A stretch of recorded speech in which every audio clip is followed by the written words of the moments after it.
10 top things to do on the French Riviera. The French Riviera, known locally as the Côte d'Azur, or the Turquoise Coast, has always attracted its fair share of visitors, whether they were the artists and writers of the 19th and early 20th centuries, the gamblers, high rollers, and glitterati, or just travelers after a vacation in one of the most beautiful parts of France.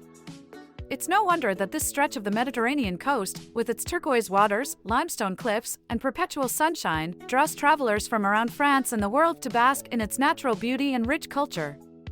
Whether you prefer the luxurious villas of Saint-Tropez or something more easygoing like Antibes, there's something for everyone on the French Riviera. See one of France's most beautiful villages. The French Riviera is so much more than its sea-hugging cities. In the Rocky Highlands, historic villages like Les Baux-de-Provence are remarkable sights worth traveling for. The charming narrow streets of Les Baux-de-Provence are rightly popular with tourists, but its clifftop location also means there are many stunning viewpoints to discover. The village is incredibly well preserved and a delight to visit. Built on top of a vertical cliff, the castle was historically easy to protect. However, it was eventually attacked and destroyed. Now, you can visit the labyrinthine ruins of the castle that still stand on the plateau above the village. Admission includes entrance to the museum, where you can learn more about the story of this once powerful city. Drink from the Fontaine-de-Vaucluse. Combining natural wonder with French history, the Fontaine-de-Vaucluse is an incredible experience that you can see and taste. This natural spring emerges from a 755-foot-high cliff, making it the largest spring in France and the source of the Sorgue River. The spring is special because it is easy to visit, but there is also a historic town built right outside of it, and the spring can be reached on foot with many shops and restaurants along the route. The best time to visit is after heavy rain, when the river is more full, adding to the charm of the scenery. The spring is a pretty greenish-blue color and has long been considered sacred among locals. Its significance dates back to the ancient era when it was used for ritual ceremonies.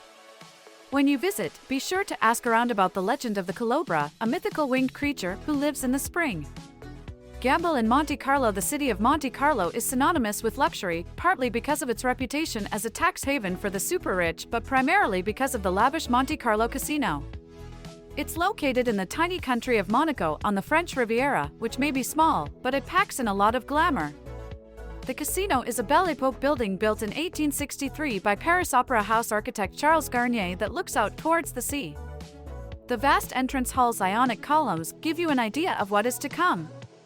The Salle Garnier main hall is red and gold, decorated with frescoes and other magnificent rooms leading off the main hall, attractive places to gamble your life away or make your fortune in timeless games like roulette and blackjack or modern slot machines. Meanwhile, the high rollers battle it out privately in the Salle Prives. Visit the Villa Ephrussi de Rothschild in Saint-Jean-Cap-Ferrat. This is one of the most palatial of all the spectacular villas on the French Riviera. It was built in 1905 for Beatrice Ephrussi de Rothschild, who came from the famously wealthy banking family, and its primary purpose was to house her growing art collection. This was a place for music, conversation, literary gatherings, and art collectors, far removed from the racier delights of Monte Carlo and Saint-Tropez.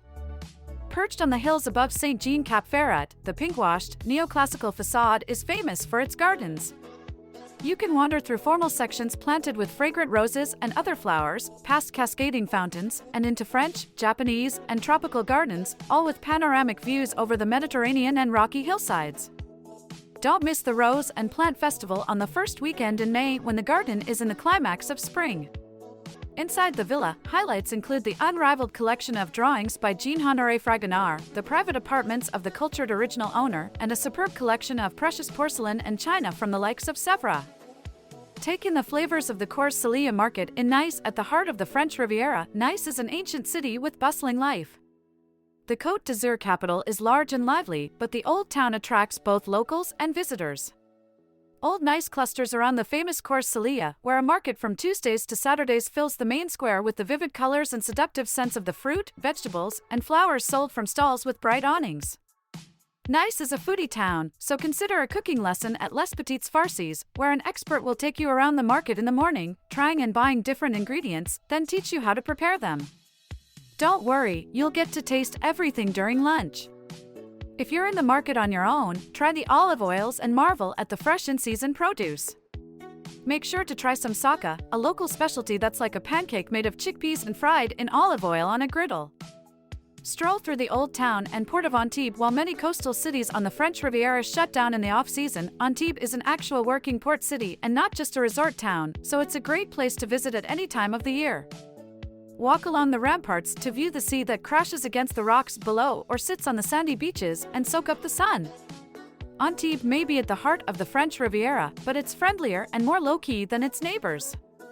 The imposing Fort Care, which dates back to the 16th century, overlooks the city and Port Vauban, home to some of the biggest megayachts in the world. In the old town, you'll find the daily fruit and vegetable market and little streets full of tempting shops. The delightful Musée Picasso, which has a perfect collection of his art and his famous ceramics, produced in nearby Villefranche, is housed in a Chateau Grimaldi that looks out over the Mediterranean. Marvel at the art in the Fondation made in St-Paul-de-Vence. The Fondation Maeght is a must-see for visitors to the Côte d'Azur. This modern art gallery is housed in an equally impressive building set among pine-filled gardens in the hills, just a few minutes' walk from the picturesque hilltop village of St-Paul-de-Vence. The airy building was designed by Spanish architect Josep Louis Sert, who worked with Le Corbusier. The museum has a magnificent collection of the works of Chagall, Braque, Moreau, Matisse, Alexander Calder, Giacometti, Raoul Ubach, and other masters of the 20th century. The Fondation Maeght also puts on changing temporary exhibitions of influential contemporary artists. Go back to nature on the Iles des Hyères. 3 gorgeous islands make up the Iles des Hyères, which lie just off the coast between Saint-Tropez and Toulon. The largest is Porquerolles, which is blessedly car-free for visitors. The island is just 5 miles long and 1.5 miles wide, so you need to rent a bike or walk to get around. The north has sandy beaches backed by pine trees, while the southern coast is more rugged. In between, there are vineyards and pine forests. Porquerolles is also the easiest to reach with a direct ferry service from Toulon. The island of Port-Cross is a national park, so there are strict rules about how many visitors are allowed and what you can do. It's beautiful for hiking, and there are several trails through the island's interior, but the coast is primarily cliffs, so there are few beaches. Be a star in Saint-Tropez. Saint-Tropez is a place that travelers either love or hate. Its glitz can be pretentious or endlessly exciting, depending on your attitude and maybe your budget.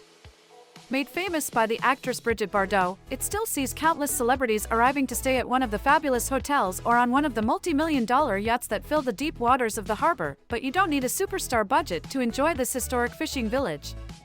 The former fishing port has preserved its old quarter, though now the fishing boats have been given away to yachts. Villas surround the town and fill up during the summer season with stars, the rich, and their guests. But there's plenty for art lovers, from the Musée de l'Annonciade with its impressive collection of late 19th and early 20th century Impressionist paintings to the Citadel. This old fortress dominates the town.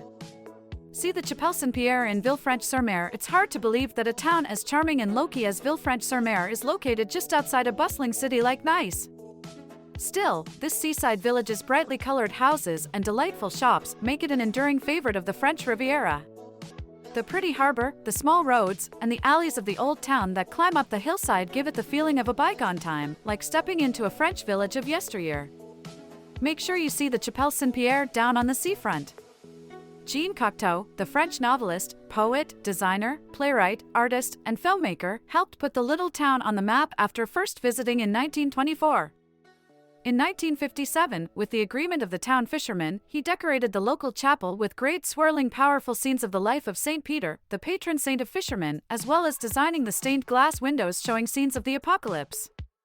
It's a stunning scene to encounter inside such a small and unassuming chapel.